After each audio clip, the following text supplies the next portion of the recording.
Bon alors aujourd'hui j'ai un super film à te présenter. C'est un film américain de 1952 et c'est une comédie musicale. Ah nope. Nope. Non, c'est mort. C'est de la merde les comédies musicales. Ok. Je déteste les comédies musicales. Et pourtant, c'est l'une des œuvres les plus brillantes du cinéma. Pour moi, s'il ne devait rester qu'un film, ce serait celui-là. Aujourd'hui, on parle de mon film préféré.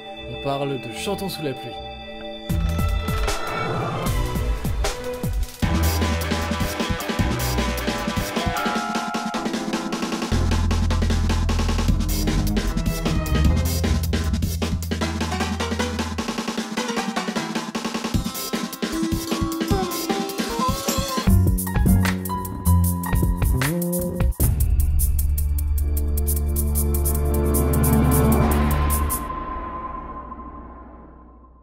Bonjour à tous, je m'appelle Lucas, bienvenue sur Écran Noir. Chantons sous la pluie, c'est un film génial de 1952 qui a été réalisé par Stanley Donen et Gene Kelly.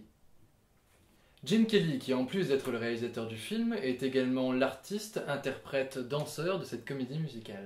Avant d'analyser ce film, commençons par en étudier l'histoire. Dawn Lockwood, qui est interprétée par Gene Kelly, est devenue une star du muet aux côtés de sa partenaire Lina Lamont, interprétée elle par Jane Hagen. She's so refined. I think I'll kill myself. Ils vivent à une époque où les studios hollywoodiens doivent faire face à une avancée technologique qui bouleverse toutes les conventions du cinéma et qui change radicalement la manière de faire des films, le parlant. À cette époque, les stars du cinéma muet ont donc toutes dû se reconvertir pour pouvoir survivre dans le milieu. Et alors, si le personnage de Gene Kelly s'en sort parfaitement, je vous laisse évaluer le problème de sa partenaire. Yeah, Lainey, you look pretty good for a girl. For heaven's sake, what's the big idea? Can't a girl get a word in edgewise? Why? After all, they're my public too.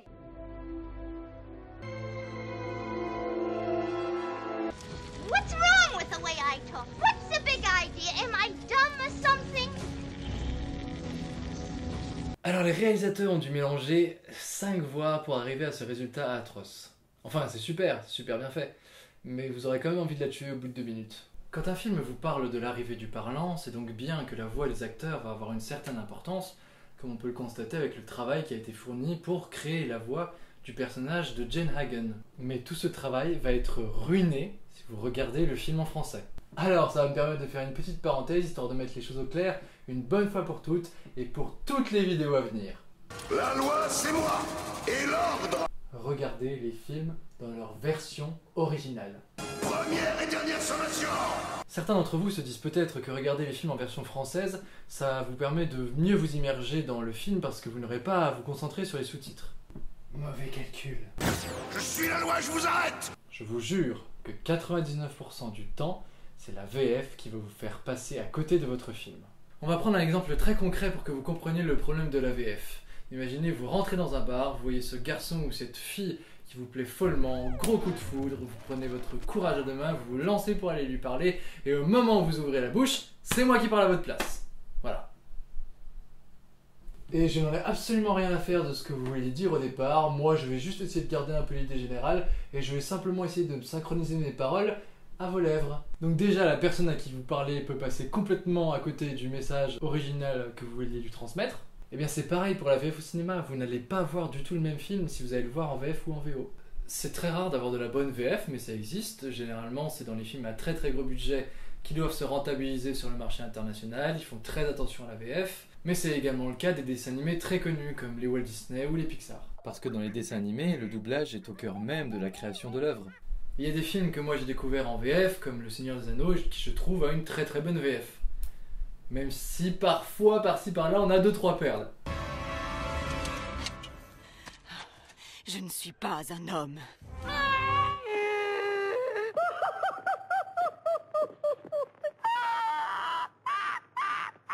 Oui, c'est triste parce que j'ai détesté l'actrice qui jouait Éowyn pendant très longtemps, alors que quand on regarde le film en VO, et ben sa réplique claque à mort. Fool. No man can kill me. I am no man.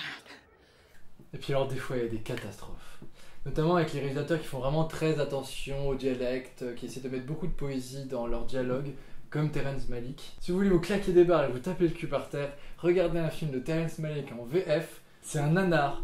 J'aime ce sentiment. Je ne sais pas vers quoi je vais. J'ouvre mes yeux. Pour monter les marches.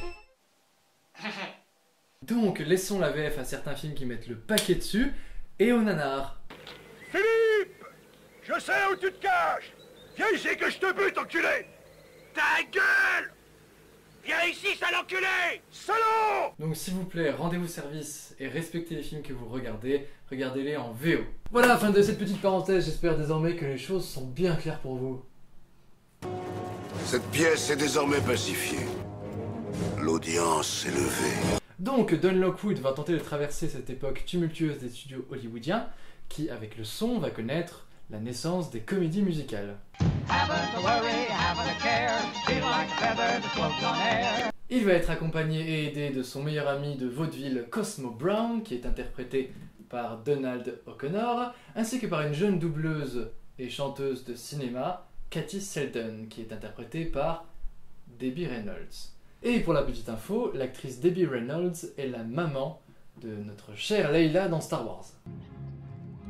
Alors les spectacles, et je dis bien les spectacles de comédie musicale, ça ne m'a jamais intéressé donc je peux difficilement en parler. Mais ça partait quand même très très mal pour Chantons sous la pluie, parce que j'ai une très mauvaise expérience des comédies musicales au cinéma. Alors attention, je n'ai pas d'a priori, je pense qu'il y a des bons films partout et dans tous les genres, je ne me restreins pas en me disant que la comédie musicale c'est nul, mais les mauvais exemples sont légion. Et donc pour montrer à quel point Chantons sous la pluie est génial, il faut d'abord que je vous parle des problèmes inhérents à la comédie musicale au cinéma. Et on va voir que ce qui est totalement bidon avec les comédies musicales au cinéma, c'est utilisé brillamment dans Chantons sous la pluie. Premièrement, le visuel. Au cinéma, les comédies musicales du XXe siècle tombent inlassablement dans ce que j'appelle du théâtre filmé. C'est-à-dire que tout le potentiel visuel du cinéma est passé à la trappe, la caméra ne vous propose rien qui pourrait vous entraîner visuellement dans la narration, et qui pourrait ainsi créer chez vous une immersion dans l'histoire. Bon, on a mis la caméra là, bon, on aurait pu la mettre là, mais... Voilà, bon, on a fait une petite contre-plongée parce que c'était cool, voilà. Waouh! Voilà, c'est ce que moi j'appelle filmer comme une grosse patate, ou alors filmer avec le cul, ça crée des films complètement vides et aseptisés. C'est nul! Et les comédies musicales, pour la plus grande majorité, effacent complètement la narration au profit d'une lecture simple et neutre des scènes de chant et de danse. Mais moi, je crois que ce qui est vraiment important dans les films, ce n'est pas ce qu'on vous montre, mais c'est la manière dont on vous le montre. Et c'est ça qui va vraiment vous impliquer dans le film. Et deuxième gros problème, le kitsch.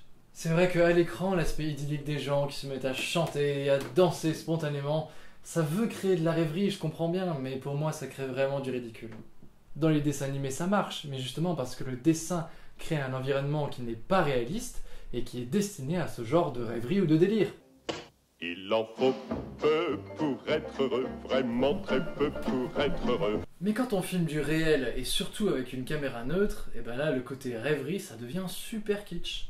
Pour moi le mec aura beau être un génie de la danse, son travail va être complètement saboté par ça. C'est pour ça que je pense qu'on peut bien mieux apprécier un spectacle de comédie musicale plutôt qu'une comédie musicale filmée. Mais alors qu'est-ce qui différencie Chantons sous la pluie de toutes ces autres comédies musicales ? Eh bien, Chantons sous la pluie, c'est bien plus qu'une comédie musicale, c'est un film qui va vous parler des gens qui font des comédies musicales. Oui, c'est subtil. L'histoire du film se passe donc pendant l'âge d'or du cinéma hollywoodien. Le film va donc nous montrer l'envers du décor des studios, où les personnages sont des producteurs, des danseurs et des acteurs qui vont créer sous nos yeux des comédies musicales. Et donc il y a une logique à ce que les gens se mettent à chanter et à danser sous vos yeux parce que c'est leur métier. Et quand le personnage principal de Don Lockwood, qui est tombé follement amoureux, se met à chanter son amour sous la pluie, c'est un simple comportement enthousiaste, et du coup l'aspect comédie musicale n'est pas du tout choquant, et ce qui vous permet de bien vous concentrer sur le travail de danse et de chant qui est vraiment incroyable dans ce film. Moi, c'est un film qui m'a donné envie de faire des claquettes. Bon, au final, j'en ai pas fait, mais c'est le film qui m'a donné envie de faire de la danse, et j'en ai fait pendant de nombreuses années. Mais là où le film est super bien fichu, c'est qu'il n'arrête pas de vous faire transiter, vous spectateurs, de la position de spectateur de Chantons sous la pluie à la position de spectateur des films dans Chantons sous la pluie. C'est cette mise en abîme qui va être la clé de voûte du film, qui va lui donner tout son intérêt, aussi bien narrativement que visuellement, et j'en reviens à l'importance de mon point 1, le visuel. C'est donc un film qui va vous parler de cinéma et qui va énormément solliciter votre intelligence visuelle. La mise en abîme donc. Il y a une très belle scène de déclaration d'amour où Don Lockwood va déclarer sa flamme à Katie Seldon dans un studio vide. Why, it's just an empty stage. Waouh, spoiler, attention, il tombe amoureux, on s'y attendait pas du tout. Ne vous inquiétez pas, ce ne sont pas du tout les rebondissements qui font l'intérêt de ce film, mais plutôt la manière dont il est fait. Pour séduire Katie Seldon, Don Lockwood va donc installer dans ce studio vide des lumières, de la fumée, pour y créer une ambiance romantique. Mais au début de la scène, pour nous, spectateurs indirects, cette ambiance romantique, elle ne veut pas dire grand-chose et on ne s'y sent pas du tout inclus. C'est un moment qui leur est réservé. Mais, subtilement, petit à petit, la caméra l'assimile pour que nous soyons happés dans le film que construit Lockwood sous nos yeux. Il crée un film dans le film, l'environnement parfait pour sa déclaration. Et ce film qu'il crée petit à petit devient subitement le film qu'on regarde. Du coup, on accroche à cette romance et on y croit.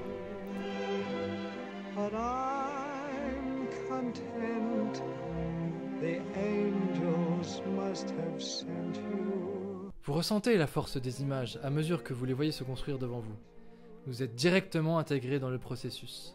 Et je ne crois pas qu'il puisse y avoir de plus beau cadeau de la part du réalisateur que celui d'intégrer directement son spectateur dans le processus de la réalisation.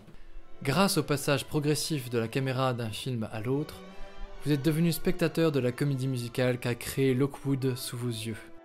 Lorsqu'ils se mettent à chanter et à danser, eh bien cela prend tout son sens puisque vous regardez une comédie musicale. Le film romantique créé par Lockwood est devenu le film que vous regardez. L'excellence de cette séquence, c'est de vous faire apprécier cette histoire d'amour en vous faisant prendre conscience du mécanisme qui vous fait l'apprécier.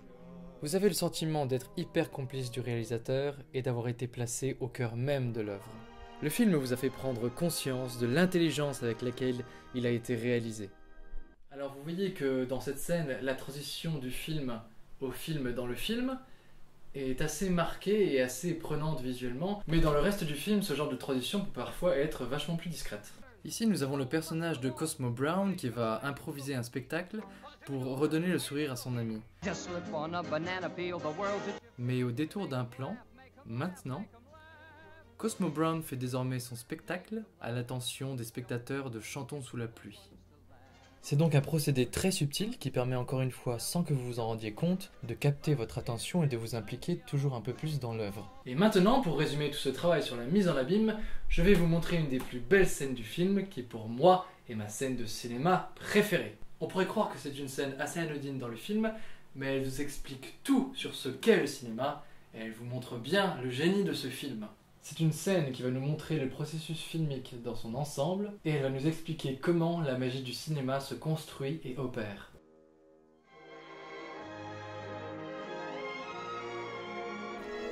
On se retrouve donc dans un studio où Katie Seldon enregistre sa voix pour pouvoir doubler l'insupportable Lina Lamont.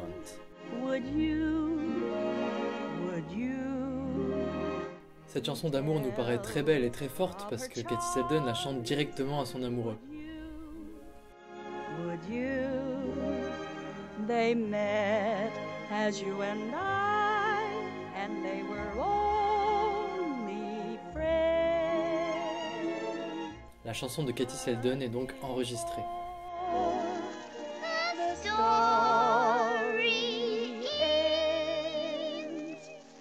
On retrouve Lina Lamont dans un autre studio qui est en train d'apprendre les paroles de la chanson. Vous allez voir que dans un magnifique fondu enchaîné, la voix et le corps vont se mêler à la perfection. On se retrouve donc sur le plateau de tournage où, grâce au playback, la magie du cinéma peut commencer à opérer.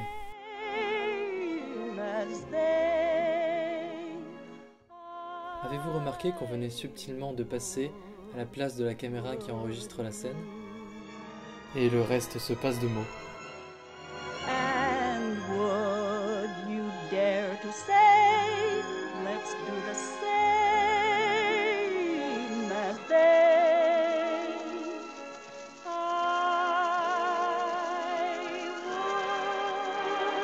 would you?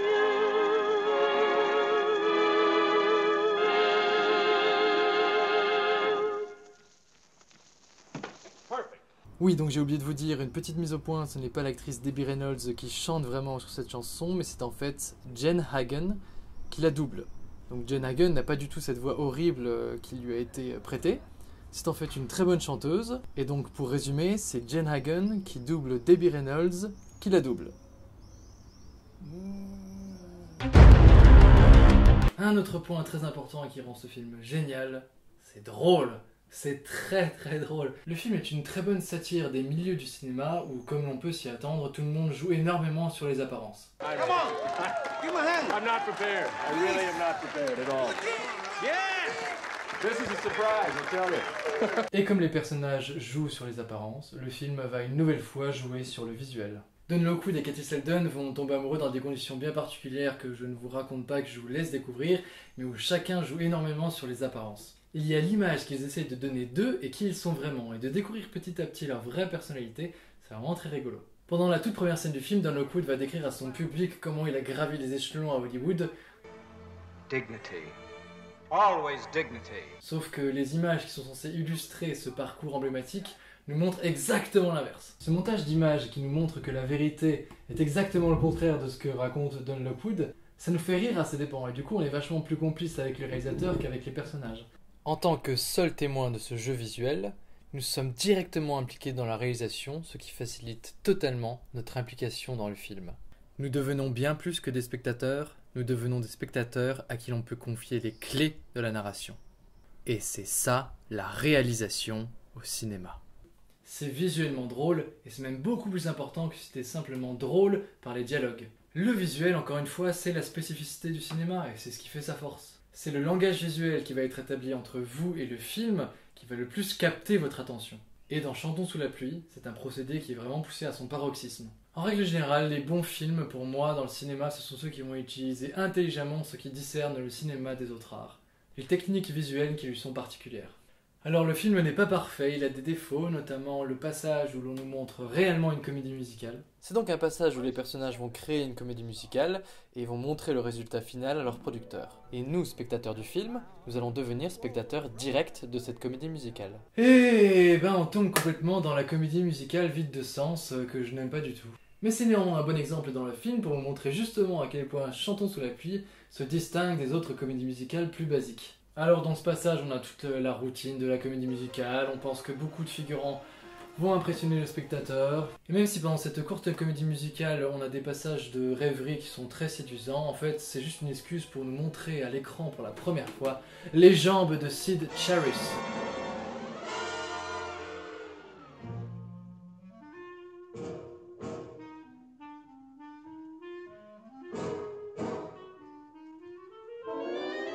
Mrs. Robinson, you're trying to seduce me. Mais pour notre époque, Sid Charisse, ça ne nous évoque pas grand-chose. Donc bien sûr, il a fallu que j'aille me renseigner à côté pour découvrir que c'était une actrice qui était très connue et que c'était la première fois qu'on révélait ses jambes à l'écran. Waouh, ça valait vraiment le coup. Cette scène aurait pu être très intéressante s'ils avaient poursuivi leur travail de mise en abîme. Ils auraient pu jouer sur l'ambiguïté des sentiments de Don Lockwood vis-à-vis du personnage de Sid Charisse. Est-il réellement attiré par cette femme fatale vénéneuse, ou est-ce juste un jeu dans le cadre du film? Bref, on ne va pas refaire le film ici, mais je pense que ça aurait pu être une piste un peu plus intéressante. Pour ceux qui ne connaissent pas bien l'histoire du cinéma, je pense aussi que Chantons sous la pluie, ça peut être un excellent documentaire sur cette époque des studios, même si le mot documentaire est un peu fort, j'en conviens, mais ça vous fera découvrir plein de choses sur le cinéma hollywoodien de cette époque. Et surtout sur l'arrivée du parlant. Chantons sous la pluie, c'est un must sur le cinéma, sur la danse, sur la comédie visuelle. C'est un film qui avait tout sur le papier pour que je le déteste, et pourtant il a réussi ce tour de force de me marquer à vie. J'ai été super content d'apprendre pendant une conférence de Toby Hooper, le réalisateur de Massacre à la tronçonneuse, que c'était également son film préféré. Donc, vous voyez, il y en a vraiment pour tous les goûts. I'm singing and dancing in the rain. Il faut qu'un film, ça nous enthousiasme, ça nous ouvre notre imagination en grand et que ça nous fasse prendre conscience de quoi le cinéma est capable. C'est tout ce qu'il faut dans un film.